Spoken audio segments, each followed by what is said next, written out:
दोस्तों, मूवी बहुत ही इंटरेस्टिंग है। इस कहानी में भविष्य की दुनिया दिखाई गई है, जहां पर बच्चों द्वारा यूज किए जाने वाले प्लास्टिक और रबड़ के खिलौने आउटडेटेड हो गए हैं और उनकी जगह आजकल के एडवांटेज रोबोट खिलौनों ने ले ली है। मूवी की शुरुआत में मूवी की अहम किरदार कैडी अपने माता पिता के साथ जा रही होती है। तीनों काफी खुश लग रहे थे और बातों ही बातों में कैडी के पिता का ध्यान सामने से हट जाता है और उनकी कार का दुर्भाग्यपूर्ण एक्सीडेंट हो जाता है। कैडी के माता पिता की कार में ही मौत हो जाती है। किस्मत से कैडी जिंदा बच जाती है। मूवी में आगे हमारी मुलाकात जेमा से होती है। जेमा एक टेक एक्सपर्ट है जो बच्चों के लिए रोबोटिक खिलौने बनाने का काम करती है। इसके साथ ही जेमा अपने दो कलीग टेस और कोल के साथ मिलकर गुप्त रूप से एक साइड प्रोजेक्ट पर भी काम कर रही है। इस प्रोजेक्ट के बारे में उनके बॉस तक को पता नहीं है। इस प्रोजेक्ट का नाम है मेगन। मेगन एक अल्ट्रा इंटेलिजेंट रोबोट है जो न सिर्फ बच्चों के साथ खेलेगी बल्कि उन्हें हर मुसीबत से बचाएगी भी। एक दिन तीनों जब वो काम कर रहे होते हैं, तब अचानक से उसका बॉस डेविड वहाँ पहुँच जाता है। वो इन तीनों को इस प्रोजेक्ट के बारे में ना बताने के लिए खरी खोटी सुनाता है। वो जेमो को बताता है कि पिछली बार जो रोबोटिक खिलौना लॉन्च किया था, ठीक उसी तरह का खिलौना उनकी कंपटीटर कंपनी ने लॉन्च किया है। इस पर जेमा उसे बताती है कि अगर वो लोग मेगन के प्रोजेक्ट में कामयाब हो गए तो ये खिलौनों के मार्केट में तहलका मचा देगी। जेमा अपनी बात साबित करने के लिए मेगन को डेविड से हाय कहने के लिए कहती है और मेगन अभी इसके लिए तैयार नहीं थी। वो हाय कहने की कोशिश तो करती है, लेकिन कुछ बोल पाने से पहले ही वह टुकड़ों में बिखर जाती है। ये देखकर डेविड गुस्से में आग बबूला हो जाता है और जेमा मेगन का प्रोजेक्ट बंद कर घर जाने वाली होती है। तभी उसे मैसेज आता है कि उसकी बहन का कार एक्सीडेंट हो गया है। ये सुनते ही वह तुरंत अस्पताल की तरफ भागती है। उससे वहाँ पता चलता है कि एक्सीडेंट में सिर्फ उसकी बहन ही नहीं बल्कि उसकी बेटी कैडी ही जिंदा बच पाई है और वो भी पूरी तरह से घायल है। खुशकिस्मती से कुछ दिन बाद कैडी की हालत में कुछ सुधार होता है। वैसे तो कैडी के अभी दादा दादी जिंदा हैं, लेकिन जेमा उसकी फिर भी खुद से ख्याल रखती है। जेमा कैडी को अपने घर ले जाती है। जेमा का घर कई सारे एआई रोबोट से भरा होता है। एक तो नया घर, ऊपर से हर जगह रोबोट देखकर कैडी काफी असहज महसूस करती है।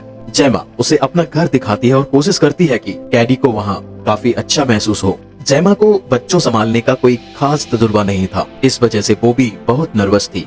अगली सुबह खेमा एक चाइल्ड स्पेशलिस्ट को बुलाती है।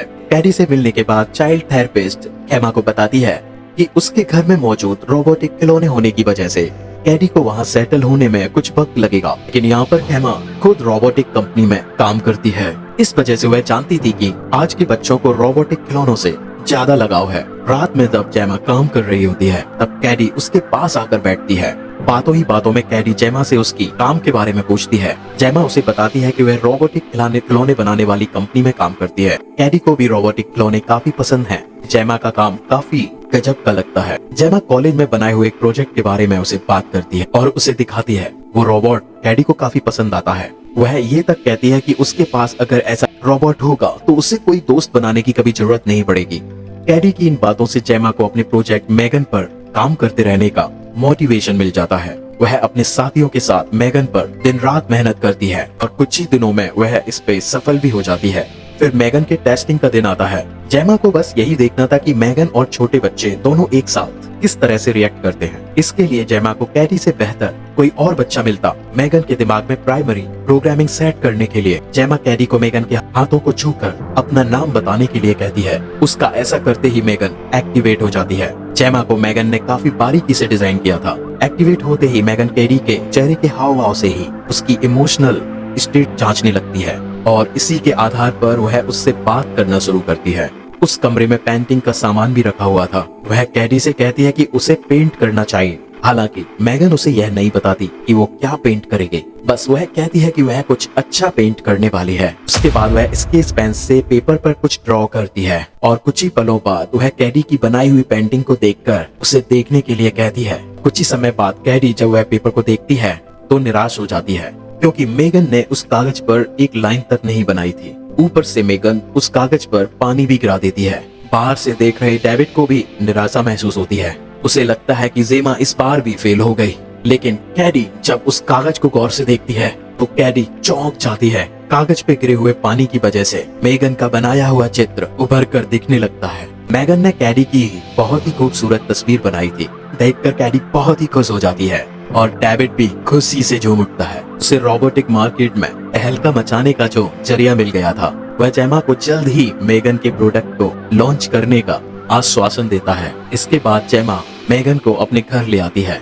घर के अंदर पांव रखते ही वह एक चीज को स्कैन करना शुरू करती है। जेमा ने उसकी ऑपरेटिंग सिस्टम ही इस तरह से बनाई थी कि वह चीजों को स्कैन कर उसकी जानकारी अपने दिमाग में स्टोर कर ले।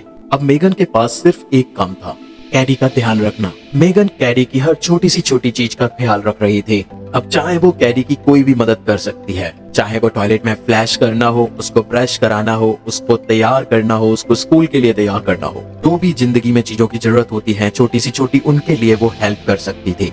कैडी अब पूरा वक्त मेगन के साथ ही रहती है। मेगन कैडी की जिंदगी का एक अभिन्न अंग बन चुकी थी। इस वजह से जेमा को भी काफी फ्री टाइम मिलने लगा था।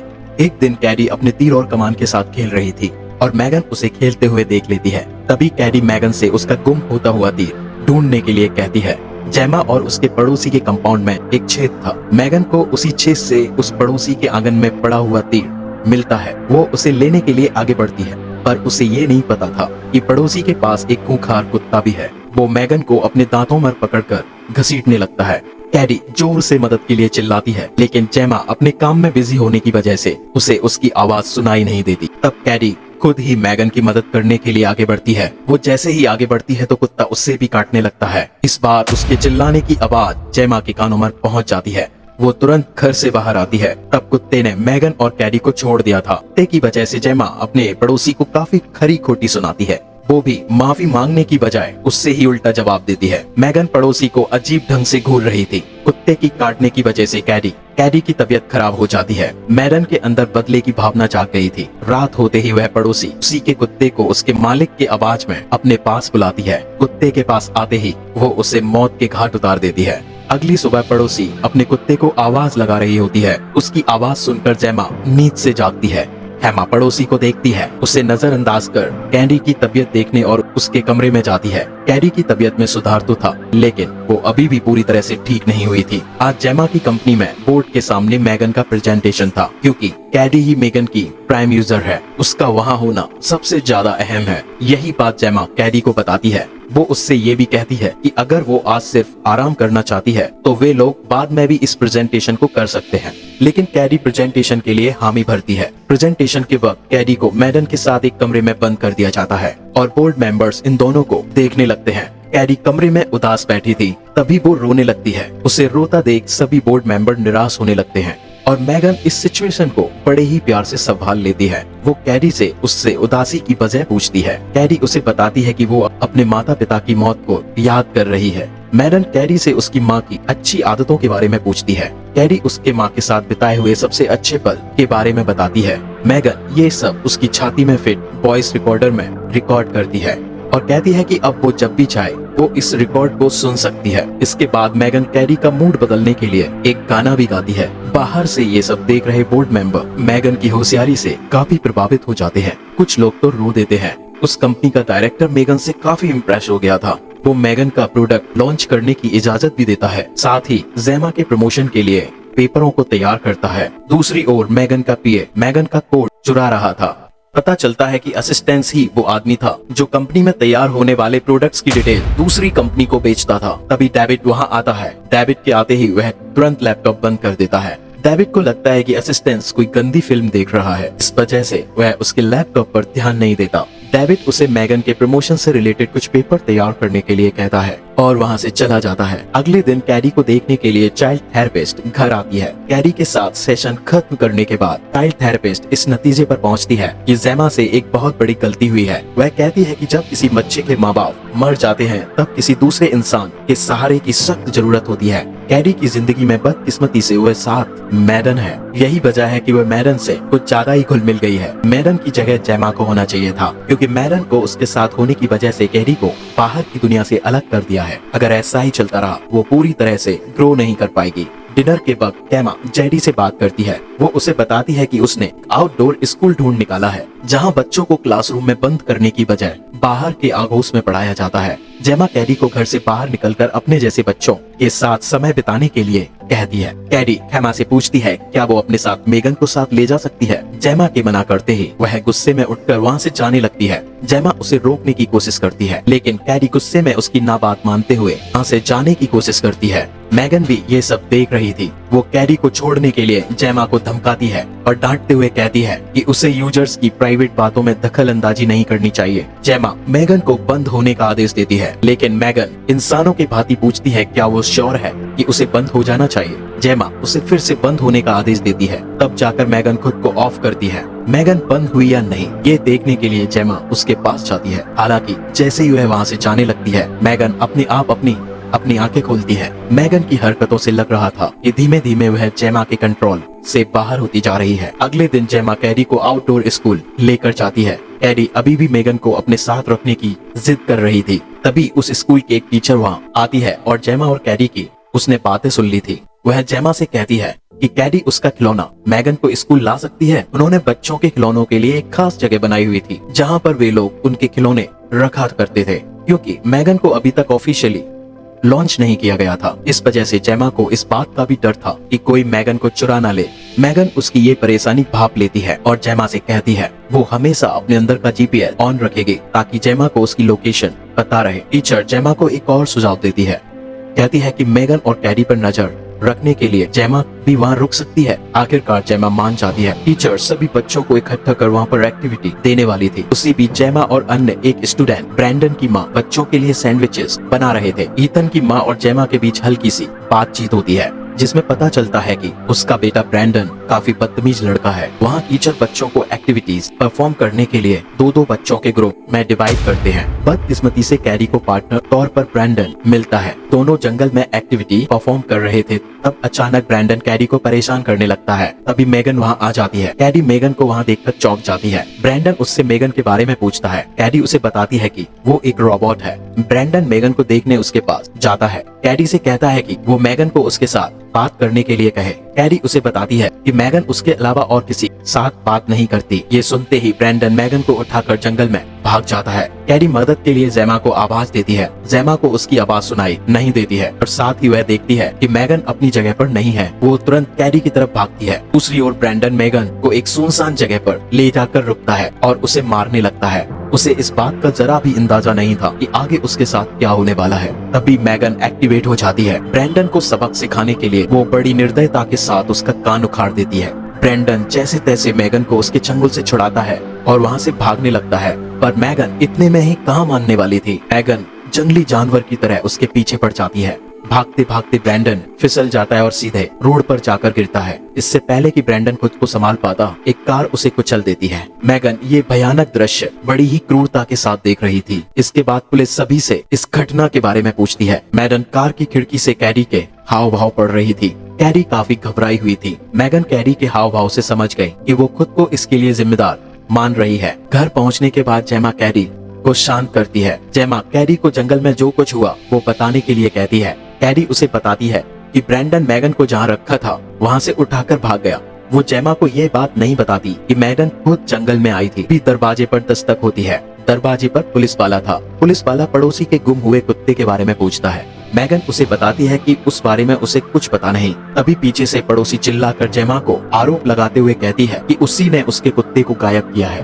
वो कहती है कि मैगन रात को 3 बजे भी खिड़की पर बाहर झांकती रहती है। जरूर उसी ने उसी के कुत्ते को गायब किया होगा। जेमा पुलिस वाले को बताती है कि मैगन सिर्फ एक खिलौना है। पुलिस वाला मैगन को देखकर सोच में पड़ जाता है। वो जेमा को कुछ पता चलते ही बुलाने के लिए कहता है और वहाँ से चला जाता है। उसके बाद जेमा के पड़ोसी उसके घर के सामने आकर चिल्लाने लगते हैं कि जरूर जेमा ने ही उसके कुत्ते को गायब किया है। रात में कैरी मैगन से पूछती है क्या उसी ने ब्रैंडन का खून किया था। मैगन खुद की करतूत का फर्ज लेते हुए कहती है कि ब्रैंडन जैसे लोग जो बेवजह औरों को परेशान करते हैं उन्हें जिंदा रहने का कोई हक नहीं। उसके बाद मैगन कैरी को एक लोरी सुनाकर सुलाती है। मैगन के लिए वह पड़ोसी एक खतरा बन चुकी थी जिसके कुत्ते ने उसको मारा था। रात में जब सब लोग सो जाते हैं तब मैगन पड़ोसी को एक दर्दनाक मौत देकर उसे हमेशा के लिए सुला देती है। यहाँ तक कि वो अपने पीछे कोई सबूत भी नहीं छोड़ती। अगले दिन पुलिस वाला फिर से एक बार हेमा के घर आता है। जेमा को लगता है कि वो फिर उससे कुत्ते के बारे में पूछने आया होगा। हालांकि वो पड़ोसी के मर्डर के बारे में पूछता है। पुलिस वाले जेमा पर भी शक करने लगे थे। स्कूल में हुई ब्रैंडन की मौत और अब पड़ोसी की मौत की वजह जेमा को मैगन पर शक होने लगा था। वो जाकर मैगन की बॉडी में कैमरे की रिकॉर्डिंग चेक करती है।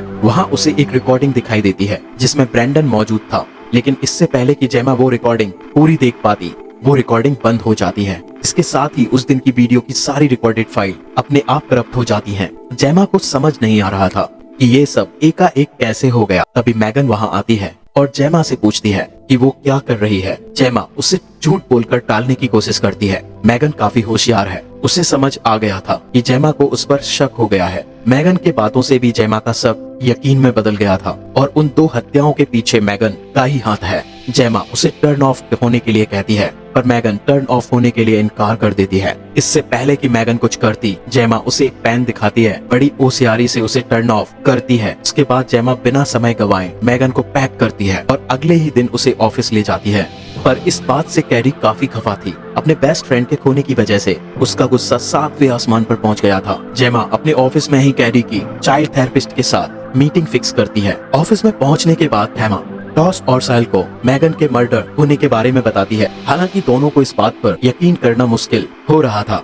2 दिन बाद मैगन को कंपनी लॉन्च करने वाली थी। मैगन की एडवर्टीजमेंट की वजह से पहले ही सारे बच्चे मैगन के लॉन्च होने का वेट कर रहे थे। टेस और कोल जेमा से कहते हैं अगर मैगन सच में मर्डर्ड है तो ये बात उन्हें साबित करनी पड़ेगी, वरना डेविड मैगन की लॉन्चिंग कभी कैंसिल नहीं करेगा। दूसरी ओर चाइल्ड थेरेपिस्ट कैरी को शांत करने की कोशिश कर रही थी और कैरी गुस्से से पागल हो गई थी। यहाँ तक कि वो चाइल्ड थेरेपिस्ट को मारने की कोशिश कर रही थी। यहाँ तक कि वो चाइल्ड थेरेपिस्ट को मारने के लिए अपने हाथ में पेंसिलों का गुच्छा लेती है। तभी जेमा उसे शांत करने के लिए अंदर आती है। जेमा भी उसे शांत करने की कोशिश करती है, लेकिन कैरी किसी की बात सुनना ही नहीं चाहती थी। वो गुस्से में जेमा के गाल पर ही तमाचा मार देती है। हालांकि अगले ही पल उसे उसकी गलती समझ आती है और वो जेमा से माफी मांगती है। कुछ देर बाद जेमा कैरी को घर ले जाती है। तब उसे डैश का कॉल आता है। ये कॉल दरअसल मैगन ने किया था। अब उसने खुद को इस तरह अपडेट कर लिया था कि वह बगैर छुए किसी के भी फोन में जाकर उसे कंट्रोल कर सकती थी। जेमा उसे बताती है कि वो अपने घर जा रही है। थोड़ी देर बाद डैश की नजर अपने फोन पर पड़ती है। उसे समझ आता है कि किसी ने उसके फोन से बात की है। थोड़ी देर बाद जब डैश और कोल मैगन को सिस्टम को चेक कर रहे होते हैं, तब अचानक उनका पीसी बंद हो जाता है। उनका शक सीधे मैगन पर जाता है। जब कोल मैगन से अटैच वायर निकालने जाता है, तब अचानक मैगन एक्टिवेट हो जाती है और बड़ी फुर्ती से कोल के गले में वायर डालकर उसे मरने के लिए छोड़ देती है। खुदकिस्मती से टेस्ट कोल को बचा लेती है। इसी बीच मैगन अपने हाथ में एक छुरा लेती है और लैब से बाहर निकल जाती है। रास्ते में उसे डेविड और उसका असिस्टेंट भी मिलता है। वो उन दोनों को एक दर्दनाक मौत देकर आगे बढ़ती है। कंपनी के हेड ऑफिस के नीचे एक कार खड़ी थी, लेकिन उसी भी बगैर छुए कंट्रोल कर पा रही थी। वो उसमें बैठकर जेमा से अपना हिसाब पूरा करने निकल जाती है। दूसरी ओर जेमा घर में कैरी को सुलाकर जा ही रही होती है। तभी उसे पियानो की बजने की आवाज आती है। जब वो पियानो के पास जाकर देखती है तो डर के मारे उसकी सांस गले में ही अटक जाती है, क्योंकि वो पियानो कोई और नहीं बल्कि मैगन बजा रही थी। मैगन जेमा से कहती है कि जेमा ने बनाने के लिए उसे रात दिन एक करके मेहनत की और आज वो बंद करने जा रही है। जेमा उससे कहती है कि मैगन ने ही उसे ये सब करने पर मजबूर किया है, क्योंकि वो एक खूनी बन चुकी है। हालांकि मैगन को अपने किए पर कोई पछतावा नहीं होता। वो कहती है कि वैसे भी हर रोज कोई ना कोई मरता ही रहता है और उसने ये सब कैरी को बचाने के लिए किया था। जेमा कहती है कि शायद उससे ही गलती हुई है। उसे मैगन को डिजाइन करते वक्त प्रोटोकॉल्स पर ठीक से ध्यान देना चाहिए था। हालांकि मैगन इस पर कहती है कि जेमा ने सिर्फ एक बेसिक सिस्टम उसके अंदर इंस्टॉल किया था, जिससे कि वह बाहर की चीजें सीख सकती है। बाकी जो कुछ भी उसने सीखा उस सब का क्रेडिट मैगन खुद को ही देती है। मैगन आगे उससे कहती है कि जेमा वैसे भी अच्छी नहीं थी, इस वजह से मैगन उसे अपने करियर पर ध्यान केंद्रित करने के लिए कहती है और उसे गार्डियन बनने के लिए कहती है। पर उसकी बातों को बीच में ही रोकते हुए जेमा उससे फिर से वही पेन दिखाकर बंद करने की कोशिश करती है, लेकिन इस बार मैगन उसके जाल में नहीं फंसती। मैगन जेमा को टेबल पर पटकती है। मैगन जेमा को धमकाती है कि वो जेमा के बगैर ही कैरी का ख्याल रख सकती है, इस वजह से वह उससे भी खत्म करने के लिए मजबूर ना करे। तभी कैरी जेमा को बाहर से आवाज लगाती है। उससे भी मैगन की आवाज सुनाई दी थी। मैगन जेमा को धमकाते हुए कैरी को बाहर ही रुकने के लिए कहती है, क्योंकि वह नहीं चाहती थी कैरी पर इन सब का बुरा असर पड़े। कैरी के वहाँ से जाते ही जेमा और मैडन में हाथापाई शुरू हो जाती है। कैरी चीजों की गिरने की आवाज सुनकर फिर से जेमा एक कमरे में आती है और उसे मैगन के दूसरे रूप के दर्शन होते हैं। मैगन उसे जेमा के खिलाफ भड़काने की कोशिश करती है, लेकिन कैरी उसकी बातों में नहीं आती। उसी घर में एक और रोबोट भी था जो जेमा ने अपने कॉलेज के दिनों में बनाया था, लेकिन उसको चलाते हुए मैगन उसे 2 टुकड़ों में बांट देती है। पर मैगन फिर से जेमा पर हमला करने के लिए खड़ी हो जाती है। अब उसे कैरी की भी परवाह नहीं थी और वो उससे भी मौत की नींद सुलाने के लिए आगे बढ़ती है और समय रहते जेमा उसे निष्क्रिय करने में कामयाब हो जाती है। मैगन को निष्क्रिय करने के बाद जेमा और कैडी घर से बाहर निकलते हैं। बाहर पुलिस की गाड़ियां और फोर्स एक साथ खड़े होती हैं। दोनों उनके साथ वहां से चले जाते हैं। इस फिल्म के अंत में दिखाया जाता है कि मैगन ने पहले ही खुद को जेमा के घर में फिट एआई सिस्टम में अपलोड खुद को कर रखा है और इसके साथ ही ये कहानी यहीं समाप्त हो जाती है। दोस्तों, इस मूवी के अगले पार्ट को देखने के लिए इस चैनल को जल्द से सब्सक्राइब करें। दोस्तों, अभी मेरा चैनल बिल्कुल नया है, मुझे आप लोगों के सपोर्ट की बहुत जरूरत, तो कृपया सब्सक्राइब करें, लाइक, कमेंट और शेयर करें, हमें सपोर्ट करें।